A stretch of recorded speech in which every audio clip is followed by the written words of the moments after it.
Again, and today what we'll do mainly is talk about exception handling and user-defined types or classes in Python.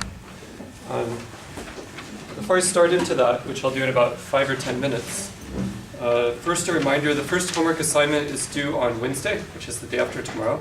You definitely want to be here and turn it in. You also want to be here to get other people's homework, because you're going to get one other homework assignment to grade, and you won't be able to participate in that if you aren't here to hand in your homework. So only if you hand in homework do you get another homework assignment to grade. So you should be very excited. Also, are there any questions about the homework before I continue? Yes? So just for formatting that, is it just sufficient to do everything in notebooks then just to print out? No? I think that would be okay. Make sure to look at the printout to make sure that the printout worked, but that everything's there. By the way you print in the notebook is you click the button that says print in the top middle, and then you do Control P or Apple P or whatever to actually print the result. That'll give you a printable version. Okay? All right. Second, I looked at all of your comments from last time, and what most people want to get out of the class is they want to learn Python and Sage very well and see some examples of computation in the context of mathematics that's different than what they might have seen already. So there are a number of people who have, for example, taken numerical classes using MATLAB, but they've seen almost nothing involving computation with algebraic objects, etc. And very few people have seen how to apply Python in a mathematical context. And many people here have significant programming background, but it's somewhat divorced from their mathematical background. Like they've done mathematics, they've done proofs, they've done, maybe they learned about groups and rings, and that's somehow completely separate from programming. So what a lot of you want to see is some sort of merging of the two. The main worries, the number one worry by far is whether or not you'll be able to find a good topic for your project. And also a lot of people want to get started as soon as possible on projects because they have maybe projects in other courses and they want to finish this one first, etc. But they're worried because maybe they don't know Python yet, they don't know much about Sage, and hence they're worried that it'll take a long time to find a project to do. So just so you know, if you're worried about that, at least most other people are too. So that's definitely the number one worry. A few people were worried about the mathematics that might come up in the course. For example, if you've never heard of a ring before, you might be terrified of rings or something. But just calm down, don't worry. One person was worried that they might not learn any mathematics at all, only computer things. We'll see.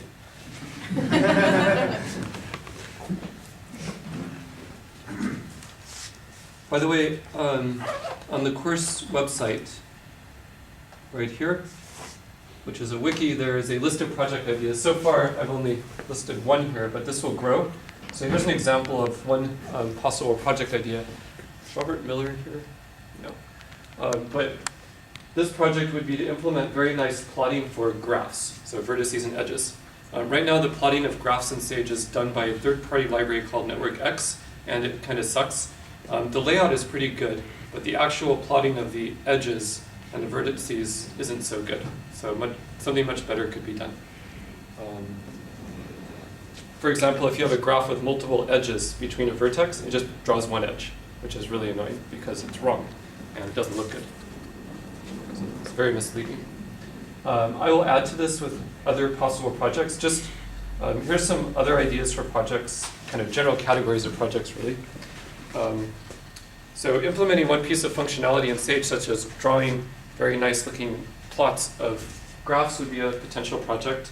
Writing a review of some math software, for example, a component of Sage, would be a good project. So for example, Sage includes about 65 different components.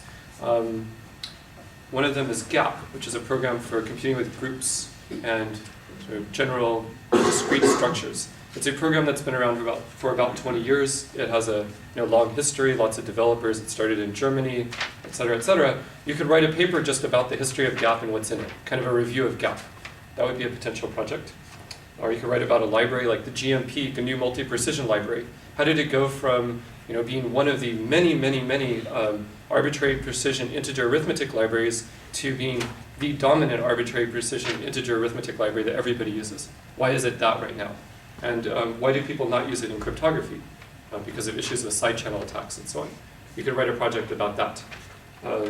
You could guess whether GMP will continue to be the canonical numerical or arbitrary precision integer library.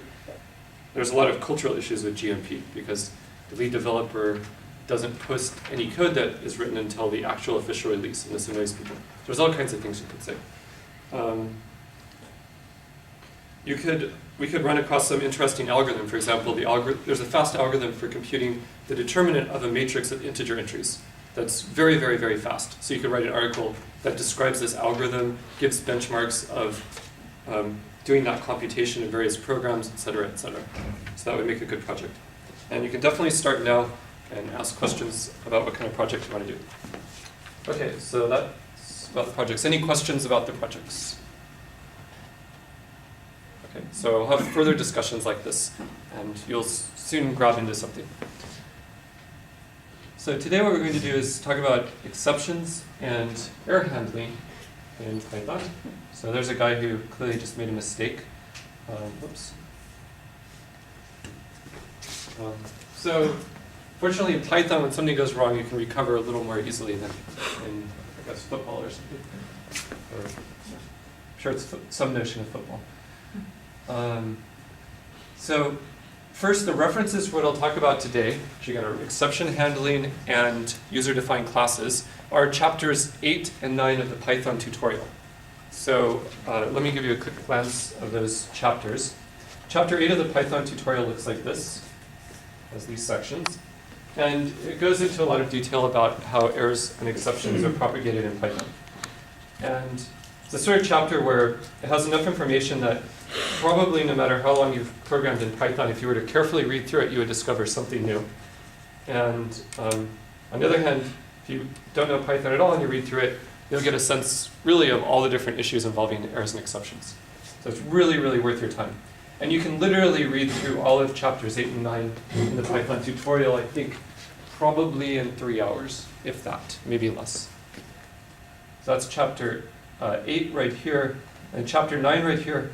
It's kind of an interesting chapter. It has this long, long discussion about how scoping works in section 9.2, right here. Python scoping and namespaces. And it's kind of surprising that that's in this chapter, but there's a really long, nice discussion of how namespaces and scoping and so on work in Python, because they're a little different. It's a little different than in some other languages. And it's good to understand this well if you really, really want to understand what's going on when you define a new class. But in any case, you can read through this, and again, you're likely to learn something new even if you've been programming in Python for a long time. On the other hand, this is meant to be read by somebody who's potentially never used Python at all. It's the Python tutorial after all. Okay, so let's try first example. I've typed something up there. What do you think will happen when I hit Shift-Enter? Right, where? Good things, bad things, anything? Syntax error. It's just a bunch of syntax error. It's not valid Python at all. It would be if I put a colon there, but then I wouldn't want to do that because it's just going to scroll off the screen. But if you just put a bunch of random stuff in a line, it's odds are you're just going to get a syntax error. So that's what happens. That's one type of error. Let's just not think about those anymore because those are sort of boring. The obvious thing to do is to learn the syntax of Python better and then not make such errors. Okay, on to exceptions. Here, this is more interesting. Here what we have is an expression. I'll zoom in slightly. Okay, so here we have an expression, 10 space star 1 over 0. And the issue here is that this is valid Python syntax. However, it's not going to work because in Python, when you divide two integers, when you divide an integer by 0, then it doesn't give you nan or something like you would have with floating point IEEE arithmetic or infinity. It just gives you an error. But the error, as we'll see, is a zero division error. And there it is. So I divided, and I got a zero division error, rational division by 0. So you're not allowed to divide two integers when one of them is 0 on the right side. So you can't do that division. By the way, in the Sage notebook, if an error occurs, an exception, there's this little thing right here, and it says click to the left for a traceback. So if you click just to the left of that, you'll get a traceback, which tells you how you got from that expression to an error occurring, like what sequence of function calls occurred and where they were. And the line numbers and the file names and so on, those are line numbers and file names usually in the Sage library.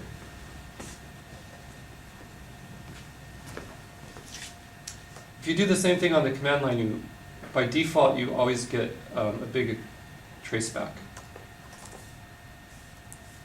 But you can modify so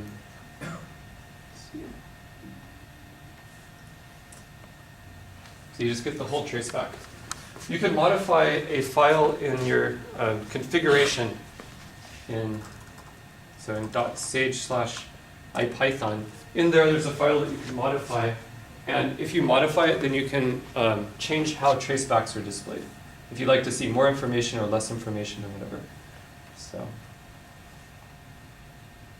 by the way, for a given user of Sage, if you've installed Sage, if you've installed Sage, then the directory where all the configuration information is stored for Sage is your home directory .sage. And inside of that directory, there are several subdirectories which have extra configuration information. Okay, so back to our story. There are tons and tons of different exceptions that are built into Python. Here's a list of them. So they just, there's pages and pages and pages of different things like type error, unbound local error, Unicode error. And here, I guess here's a diagram that illustrates the derivation hierarchy for exceptions. So you could imagine the following. You have some expression in Sage, you type it in, and then it goes boom. And it says trace back, click to the left to see what happened, etc. The possible exceptions that occur that could cause it to go boom include everything that's listed here. There are other possible exceptions that could occur because users can define their own exceptions that derive from any of these exceptions. So somebody can make up their own exception that isn't listed here and also raise that. So in any case, there's lots and lots of different exceptions. But the main ones, when I just sort of thought, okay, which ones do I see and use all the time? Here are a couple. Type error, that's an exception you get when you try to, say, call a function or do something, and the data type you're feeding in is just completely wrong for the function that you're trying to call. I'll give some examples of that sort of thing down here. Actually, here's an example of type error, where there's a join method on a string which takes as input a list of strings and then kind of sticks them all together. It's a very, very handy function to know about, by the way. But it doesn't work if you give it as input a bunch of numbers, because it's supposed to take a bunch of strings as input. Look, if I give it strings instead, then it will work. By the way, join is very handy, so if I put that there, what it does is it takes whatever string you have here, sticks it between a whole bunch of other strings. It's just a very, very handy function to have. Let's fix it so it gives a type error again. Okay, type error. And again, the type error, that's what you expect to have when you feed in completely the wrong type to some sort of function. Another error is the zero division error, which I showed you already. There it is. Arithmetic error, that can occur. Zero division error is just a special type of arithmetic error. If you look at the big diagram I showed you before, flipping back over here, zero division error, that derives from arithmetic error, which derives from standard error, which is a type of exception. And then there's lots of other errors. Value error, runtime error, not implemented error, etc. So these are all just different types of errors that can pop up. And it's useful to be able to gracefully know about these errors and recover from them. So let me just show you some more examples of errors occurring. So here we tried to factor 0, which isn't defined, so we just raised an arithmetic error. Here we tried to compute a Chinese remainder theorem computation, and the definition of the CRT function requires that the moduli are co-prime. The 3 and 3 are not co-prime, so it gives you an error. Here you try to find a root of a function that doesn't have any roots, and it will give us an error. No 0 in the interval. Here, there's something called Brunn's constant, And if you try to compute it to 50 digits of precision, you get an error, because nobody knows Brunn's constant, whatever it is, beyond 41 digits. So you could fix that by somehow computing that constant to more precision. I don't know how, and then it wouldn't get a non-implemented error.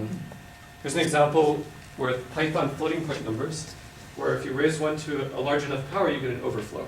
Because the way floating point arithmetic works in a computer doesn't allow you to represent such a big number.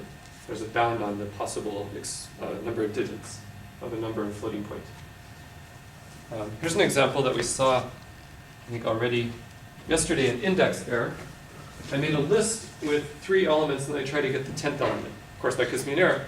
It's out of bounds. So there's lots of different errors. And now, how can you deal with them sensibly? So the worst possible way to deal with errors as far as trying to write nice code that's easy to read in sort of any programming language is that somehow you try as much as you can to comprehensively check that no error is going to occur in the code you're about to call by making all kinds of tests on the inputs to the code you're about to call, and then just don't call it or give some error immediately saying that you can't do this call. And if you don't have some sort of exception raising sort of thing like we have here, where you can raise an error and then somehow catch it, as we'll see, you end up making all these functions that have return values that tell you whether or not an error occurred. So you define a function, it takes some inputs and either gives you what you want, or it raises some error by maybe returning a funny number or something like that.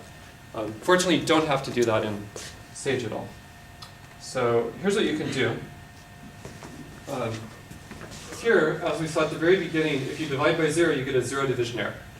However, a neat thing is if you put try, colon, and then indent everything in that block is run, or everything in that block is run until an error occurs, and if the error occurs, then you get to run some other code.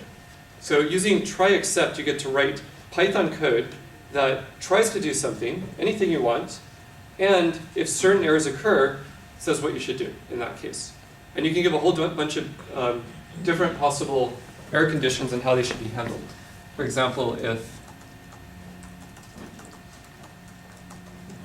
if a not implemented error occurred when I try to do 1 over 0, you could have it say, print, geez, can't Sage do anything? Oops, that's a syntax error. And it just completely ignores this code because a not implemented error didn't occur in here. Okay? By the way, you can raise an error anywhere you want. Here's an example.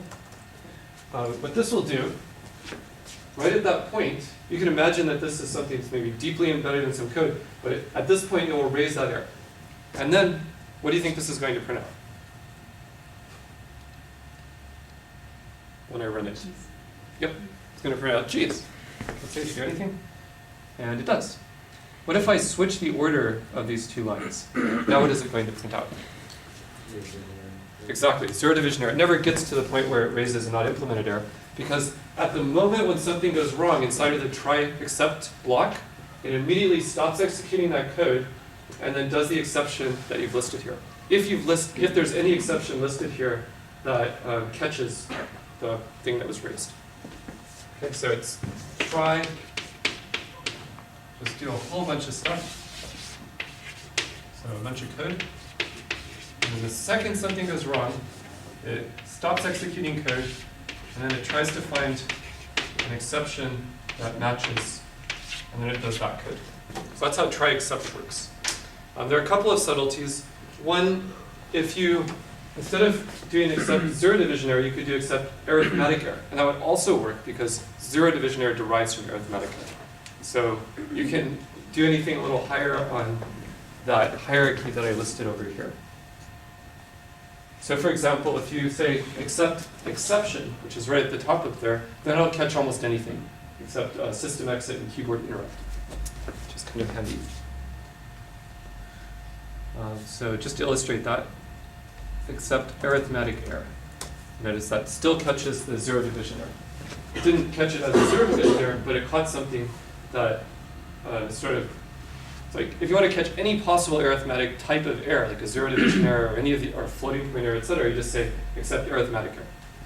Now, again, if I had some other funny error up here that occurred in this code, if I don't catch it in one of these things, it's not one of the except blocks, then it's just as if none of this try except stuff was here at all. So for example, if I put raise, I don't know, IO error, so some other weird error, what do you think will happen when I hit Shift Enter here?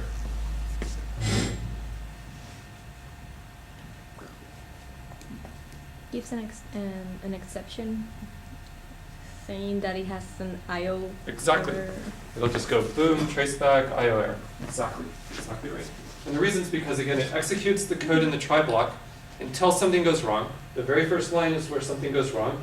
Then it checks to see if any of these are IO error or something right above IO error in the exception hierarchy. And since nothing is, it just goes, well, ignore all this stuff, and we have an IO error. There's nothing further to be done. Okay? So that's pretty much exception handling. There are a couple of important things that I want to tell you about, but that's the main thing. Let's just do some more puzzles, so to speak. What's going to happen when I hit Shift? Whoops.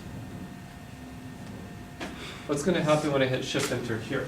So let's just look at this code. Some code that just sets some variables equal to other things, and then it has an except. Oh, I should explain what else and finally does. Well, I guess that's fine. Else, if you have a try block, some excepts, and you want some code to run when everything went fine, then you put it here. So this gets run assuming all this code worked fine. Yes? If it throws an error code that you don't have an exception for, will Yes. the else pick it up, or will it just stop? The else will not pick it up. The else only picks up things if everything runs fine. Okay. However, finally, this will get executed no matter what. So even if there's some error that some code that you didn't pick up finally gets executed. Even if something did get picked up, finally gets executed. It's like a cleanup thing. So an example of the sort of situation where you want to use finally is maybe inside that block of code you may or may not, actually inside that block of code, say you open a file, then you do a bunch with it. You always want to close the file before going on. So you put closing the file in the finally block. What if you return? It will still get executed. Finally always gets executed. We can test that out if you want.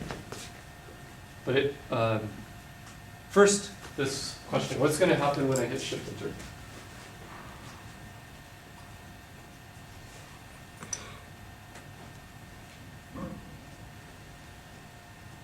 That's supposed to be easy. Okay, what do you think will happen? Zero error? You will definitely get a zero division error, that's right. Will anything be printed out besides a zero division error? Yes, exactly. Yes, exactly right. It prints out, this will always get executed, and then you get this zero division error appearing. So you get a trace back. Exactly right. Notice that the click to the left of the trace back thing isn't here. And that's because I didn't quite realize you could get in a situation with a trace back that doesn't start at the beginning of the output. So I guess it's a bug in the notebook that it doesn't compress the lines of the trace back in this case. I just noticed this morning. Okay, Tom asked, what happens with finally in the case that you return? So let's make a function f of n. Let's try return n squared finally and high. Now let's see what happens if we do f of 10. Here. So notice that no matter what, even if you return, you can't get out of that try block without executing the finally code. So it's really, really useful for just guaranteeing that you can clean up after whatever block of stuff you're doing. So again, these sort of the different things that you have in this try, except, else, and finally, these are all very strongly motivated by what people actually need when writing real software. And people have written a lot of real software in Python. So it's just what you need. And it really, really makes code easier to read and programming easier. And also, exception handling with try, if the exception doesn't get raised, it's very, very efficient. There's very little overhead. Robert, do you want to say anything about that? Robert's the lead developer of Cython, which is the compiled variant of Python. Wednesday, which is the day after tomorrow, we're going to be talking about Cython, and he's going to give most of the lecture. He's a grad student here. Yeah, it is fairly efficient. And in Python, there's actually 0 overhead. 0 overhead. Hey, I wish my NSF grants were like that. Speaking of money, this morning Google decided to give the SAGE project $18,000, which is really cool. So it's going to support a couple of people in here to work this summer on various serious math-related projects involving SAGE. So getting some support from them. Thank you, Google. Their condition was that we blog about the fact they're giving us support. Which I'm very happy to do. Okay, moving on. Let's see. What do you think happens here?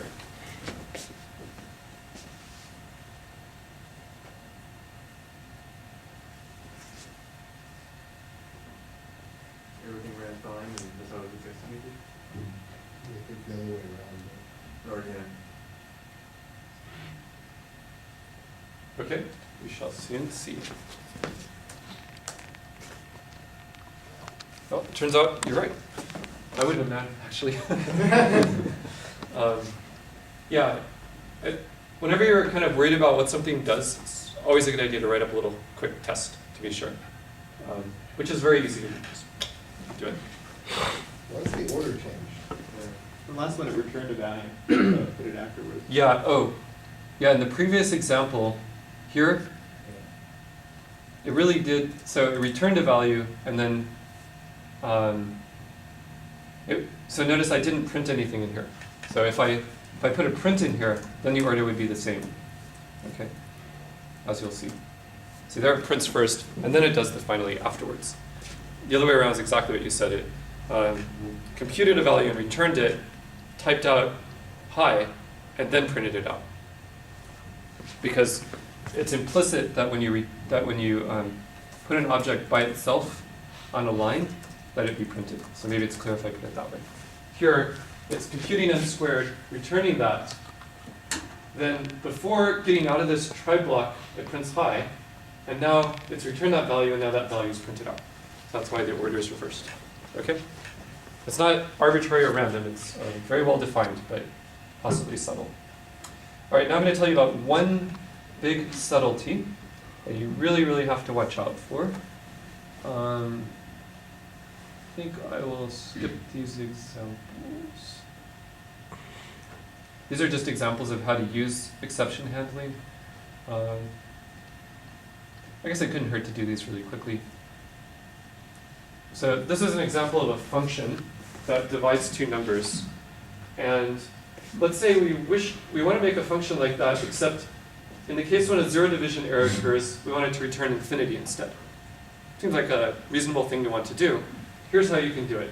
So you take that function up there, and you run the code where you put it in a try block, and if there's a zero division error, well, just to see what's going on, we're going to have it print. You try to divide by 0, but that's okay. And then it returns infinity instead. So this is just an illustration of how to use this try except in practice. And now, if we evaluate here with our new version of the function, it's going to give us back infinity. Right there. See, we get back plus infinity. What if we put A and B to be 0? Does it, does it give I don't know. If it returns 0, if it does a zero division error, it does the same thing. So, but that's defined by, so there's a specific function somewhere in SAGE that's deciding how to divide two integers. And it just happens to be the case that looks at the denominator. And then if it's 0, it raises zero division error. And that's simply by definition of things in SAGE. It could have been that that function looks at the numerator and denominator. If the numerator is 0, it might have done something else. But it turns out that's not how it's defined to think on. Here's an example where we raise an exception. So instead of just giving a zero division error, we give kind of a cute zero division error, I guess, where we say, oops, you can't divide by 0. So this behaves a little differently than the original function in that it gives a, I guess, cuter exception. That's the only difference. Here's an example of calling this, and this illustrates a new feature which I haven't shown you yet until now. Let's see, let me get this. Here we run this code, which is that function up there, It raises a 0 division error. It also, there's a message right here, and you can get at that message. You can actually encode all kinds of interesting information in the message. It doesn't have to be a string even. It can be an arbitrary Python object. So you can encode all kinds of information when an exception occurs. So for example, if you say want to implement the elliptic curve factorization method, which will make sense to almost nobody in this class, but right now, that's a really, really clever method for factoring integers. It involves doing some arithmetic with an object called an elliptic curve, where you make an assumption that the integer you're trying to factor is prime, and then if something goes wrong, basically you get a 0 division error. It turns out that the denominator in the 0 division error tells you a way to factor your number. So what you do is you just do the arithmetic, and then you get a nice exception that encodes the denominator that you tried to divide by that messed things up. And then you look at the exception to figure out what the factor is of your number. So that's just a very math-like example of wanting to get some extra information in the exception itself. But here, we just print out the extra information in the message. Okay. All right, now just like yesterday when there were, or Friday when I gave you a couple of big warnings, where this is one thing that you might do, in fact, are very, very likely to do if you code in Sage for a while, that involves exception handling. It's a really, really easy mistake to make, and I have spent several hours of my life trying to debug problems that I introduced by making this mistake. So I'm just going to explain it to you so you won't make this mistake. It's the following. So it turns out that there's a shorthand for catching several different types of exceptions in one block.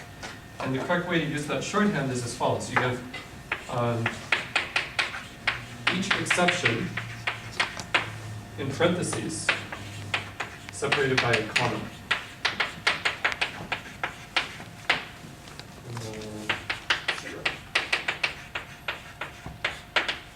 And this is nice because if a type error occurs, or a runtime error, or an I/O error occurs, say, then it does this code. So instead of having to have separate blocks with the exact same code in each one, you just separate by parentheses several different types of exceptions. Now, really what this thing is, this is just a tuple of exception objects. And a shorthand notation for a tuple is to leave off the parentheses. So it's very tempting to maybe write something like this if you have just two exceptions. This will do something very funny though. So,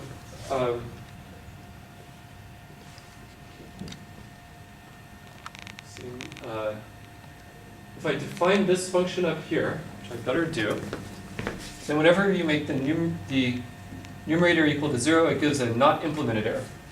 So it's kind of silly because, of course, that's the easy case to deal with in dividing, but just for the sake of this example, it gives a not implemented error. So right here, what's going to happen is it's going to raise, when I run that code, it's going to raise a not implemented error. And then this exception, well, it's going to catch it, but it's going to do something really funny, as you'll see in a second. So I ran the code. Seems like everything's okay, everything's good. It caught the exception, the not implemented error, and then it printed an error occurred. And now I'm good to go. And I use this 0 division error somewhere else to try to catch something. And things just go horribly wrong because 0 division error, this object, this thing, this exception is suddenly the thing not implemented error, dividing 0 by something is too difficult. You're like, what? 0 division error just got overwritten. So the problem is the following. What I've given is exactly the same notation I gave above when I had a message, when I wanted to catch that. Look up here when I said except 0 division error comma message. The way it really works is you give, in except, you give either a single exception or a tuple of exceptions, and then optionally, comma, the actual exception message. So this is optional. And what happens is if any of these match, then it sets the exception message, it sets the variable MSG equal to that exception message. Now the annoying thing that I did incorrectly right here is instead of writing MSG, I called it something that made me think it would be an exception. But really, this just got sent to the message. So it's a big problem, and you're really confused because you're sitting there going, geez, 0 division error doesn't work anymore. Python's completely broken, oh my god. And then you sit there for a long time. Robert, have you ever made that mistake? Yeah. There you are. Has anyone else ever made that mistake? Okay, maybe not. But anyone who's programmed in Python enough will make that mistake, except any of you, because I've told you. So whenever you accept, if you're going to give multiple exceptions, just put parentheses there. And then it will, I have to, my zero division error is still messed up, so if I do reset, it will fix it so that it's what it's really supposed to be. And now this should work. See, it doesn't break it now. So you just have to put parentheses around each of the exceptions. And you can optionally, after the parentheses, put message. And now message is set correctly. So the point is just that there happens to be a different notation you could use for, well, I'll just write it again. Except, when you get two things like this, it really looks valid. You don't get a syntax error. You don't get an error at runtime, but things just go completely crazy. So don't do that. Okay? Don't write that. Whenever you say accept something with multiple exceptions, think twice. And make sure you don't do that. Okay. All right, now on to user-defined classes. So I'm going to pause. I think I'll pause for a few seconds. Any questions about exceptions or exception handling? I didn't tell you everything, but I did tell you nearly everything there is to know about them. Robert, do you want to add anything about exceptions? Yeah. I didn't tell you how to define your own new exceptions. I recommend you don't unless you really need to, and then do. But if you really need to, you'll be willing to read the appropriate part of the reference manual.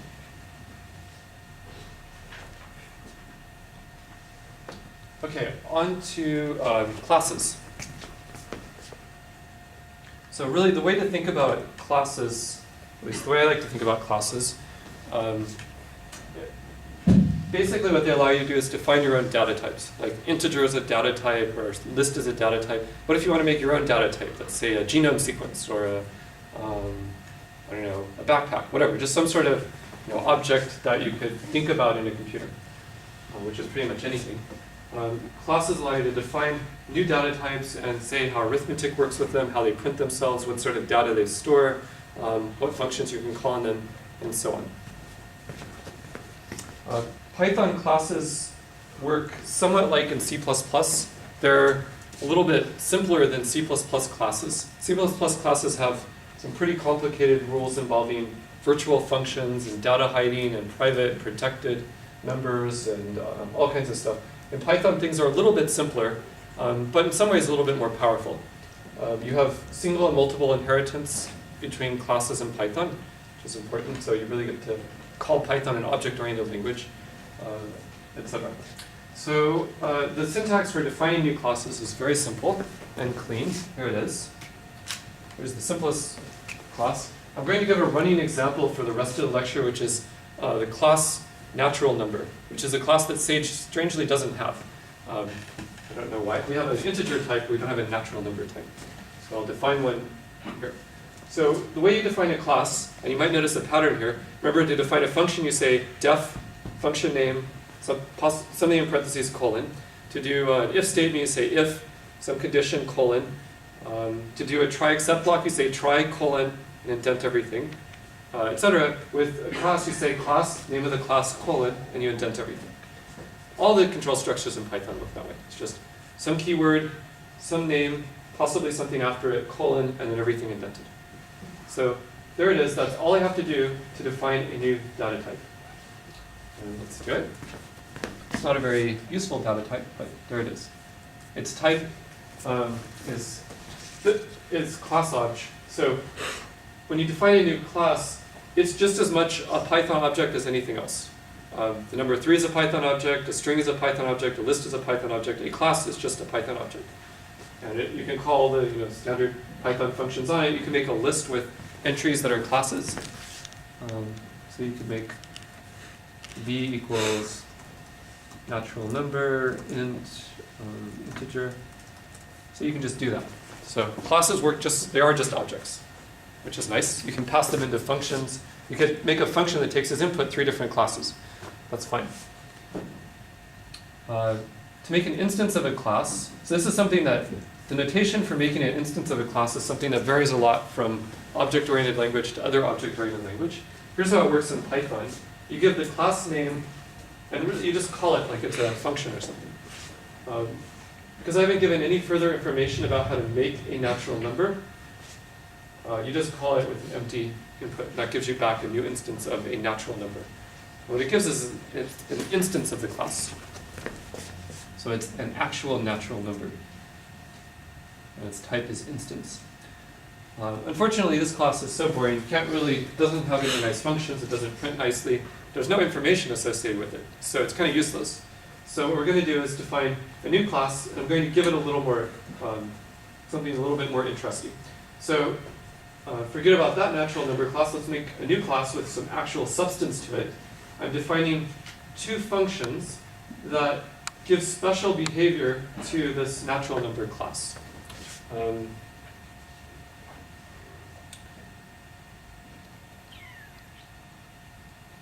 So the init method, this gets called when you make an instance of the natural number.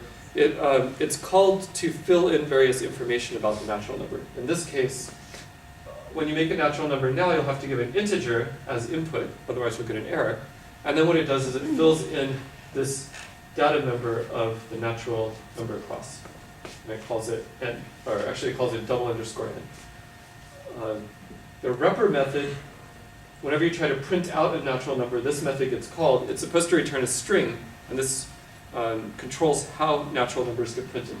Natural numbers get printed very stupidly up there. It just prints the address and memory of the object because we haven't defined a repr method, which just describes how to represent the natural number. But here we've done that, and now when I print this n right here, it's going to print much more nicely. Let's see. Let's try this out. Define the class.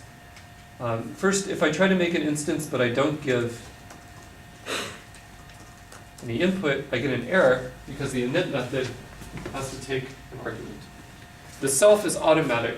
It just gets stuck in there, so I need to give at least one additional argument. So I do that, I give 5, and now I get this natural number, and it prints as 5, which is very nice. So I've just made a whole new data type called natural number. What it does is it keeps track of one thing, a number, and it prints nicely, which is pretty cool. Let's just play around with this a little bit. Notice that I could stick anything I want in here, like do that, and it doesn't complain at all. So it lets me be a natural number, which is kind of ridiculous, but it doesn't stop me from doing that. If I wanted to stop that from happening, I could do something like, if not is integer n, raise a type error. And then when I do this right here, it will give a type error, which is good. So you can put some type checking up there if you want. And now, anytime you have a natural number, you're guaranteed that the n is an actual integer. Does that make sense? So, well, let me show you some more examples that kind of fill in things. All right, so here's a big class. This illustrates a whole bunch of different things. So again, we make the natural number class. I'm going to forget about type checking on n for the rest of our discussion. One thing it does is it checks that n is not negative, or just assume it's an integer. If it's negative, you get an error message, a value error, when you try to make a natural number. Then it sets underscore underscore n equal to the natural number. There's a function number, or a method number, which when you call it on the natural number will return the actual underlying number. There's the string representation method, which I mentioned before. And there's this fun method, which returns a set. In set theory, you learn how to construct up the natural numbers from sets. So 0 corresponds to the empty set. 1 corresponds to the set containing 0 and 0, and so on. In general, the number n corresponds to the set that corresponds to n minus 1 union the set containing that set. So in set theory, this is how you build up the natural numbers. And then you have this relation that one number is less than or equal to the other if, well, it's something you can code set theoretically. So I won't go into that in much detail, but this is a recursive function on a natural number which returns the set that corresponds to a natural number under this correspondence, which you would see if you took any course in set theory. axiomatic set theory. First, let's try this out. So first, if you try to plug in -1, it doesn't work. You do 3, it works. And then you can ask for the set, and you get this. So the key thing to keep in mind here is that I'm making an instance of a class, and then I can call functions on instances of that class. And those functions are exactly the functions that are defined here. And then there's a couple of special functions that you don't have to explicitly call, and they have underscores in front of and behind them. Like here, the repr method was called, but I didn't do so explicitly. Okay? And notice one other thing when you go n.set, what happens here is that n, let's kind of think of that as being self, and then you can access the various data members. And the way you call a method of the class is by doing n.method name. This is very standard. You have the same thing in Java, C++, etc. By the way, if you type n.tab, you can see all the methods that are defined for your object. And here we only have 2, number and set. Number just gives us back the underlying number. Here's an example of making a little table where you give the number and then the corresponding set. You'll see it pouring out there. The natural number of 10.set. This will be pretty big. Whoa, crazy. So there you are. Okay, now there are 2 other concepts, single inheritance and multiple inheritance. And here's an example of a positive natural number. And it's just like a natural number. It derives from natural number. The notation you use to have one class derive from another in Python is you go class, the name of the class that derives, and then in parentheses, you give the class that you want to derive from. And all you do is you just add in extra functionality. It just kind of takes the union of the 2. But it does these methods are preferred over the other ones. So for example, here when I call set, it's not going to call the set for natural numbers, it's going to call that set. So you can overload functions. So for example, if you don't like how a type works in Sage, you can say class myType, and then in parentheses the Sage type, colon, and then you can redefine some of the functions. And those will get used instead, which is very nice. So first, notice that it puts a check in. It says, well, if it's less than or equal to 0, boom, that's not allowed. So if you give it a positive natural number, it works. We redefine set, etc. Inverse, that's a new method that we added. Okay, so that's how inheritance works. If you have one class and you want it to inherit from another, you just say that class and then in parentheses the other class. And multiple inheritance is not much different. Let's say we want our positive natural number to be, so this is a very bad example, but I'll do it anyways, maybe to illustrate the badness. So positive natural number, we can derive from natural number and rational. Actually, maybe it's not a bad example. Okay, so what this does is it just combines together the functionality that you get from all the base classes. And the only subtlety here is you have to decide what if several different base classes all somehow define the same function. What you do is you just choose the one on the leftmost one that defines that function. So it takes a natural number and says, okay, does it define some function, say factor? The answer is no. Then it looks at rational and sees if that defines a function factor. The answer is yes, so it calls the rational number factor on this.